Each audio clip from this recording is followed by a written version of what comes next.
तुर्की के अंदर municipal election यानी कि लोकल गवर्नमेंट इलेक्शन का रिजल्ट आया, जिसके बाद तैयब एर्दोगान की पार्टी एके पे हार गई है, जबकि ओपोजिशन पार्टी सीएचपी जो है वो इलेक्शन को विन कर गई है। आज की इस वीडियो में हम ये डिस्कस करने की कोशिश करेंगे कि आखिर तैयब एर्दोगान की इस हार के पीछे रीजंस क्या है और तुर्की और पूरी दुनिया पर इस लोकल गवर्नमेंट का इफेक्ट क्या होने वाला है।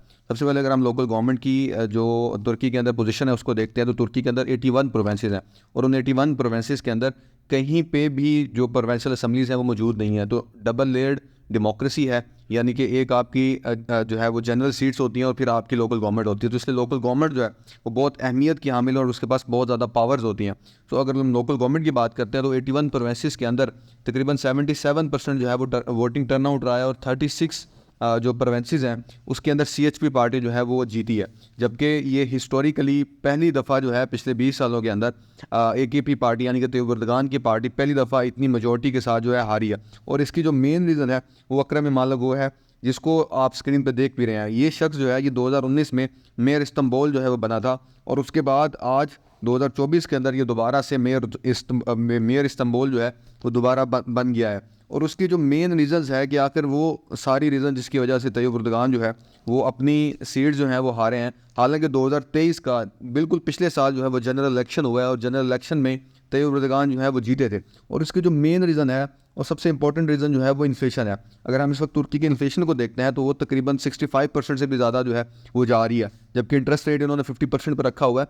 और जो लीरा करेंसी है, जहां वो पहले 19 लीरा का $1 था, आज वो 31 लीरा का $1 तकरीबन जो है वो हो गया। और इन तमाम चीज़ों को सामने रखते हुए लोगों ने जो है वो वोट दिया। फिर एक और पॉइंट जो है कि जो कर्दिश वोटर्स जो हैं उन्होंने जो है वो सीएचपी की तरफ जो है वो रुख किया है।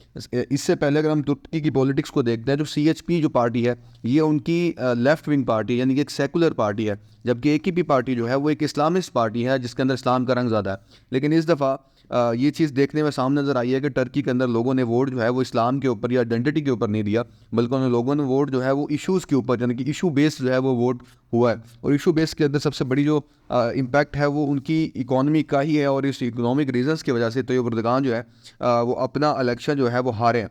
जबकि इकराम इमामोग्लू जो है वो एक नई हैसियत से सामने आए हैं, एक अच्छी ओपोजिशन बनकर जो है वो सामने आए। और ये भी आप देखा जा सकता है कि अगर अगले जनरल इलेक्शन में भी हो सकता है कि तैयब एर्दोगान जो है वो हार जाए।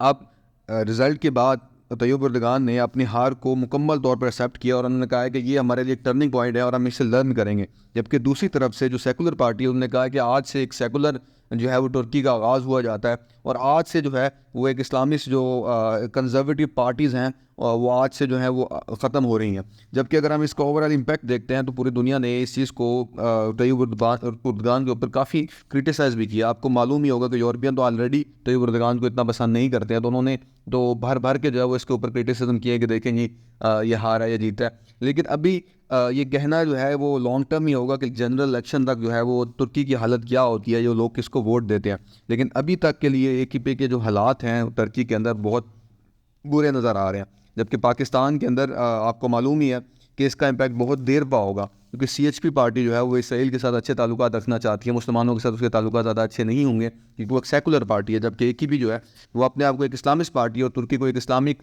मतलब सेकुलर ही देखती है, लेकिन काफ़ी हद तक जो है वो एक इस्लामिक नज़रिए को सामने रखते हुए जाती है। सो ये भी एक टर्निंग पॉइंट हो सकता है। सो लोकल इलेक्शन के से बहुत कुछ सीखने को मिला है और एक नया इरा जो है वो टर्की के अंदर शुरू हुआ है।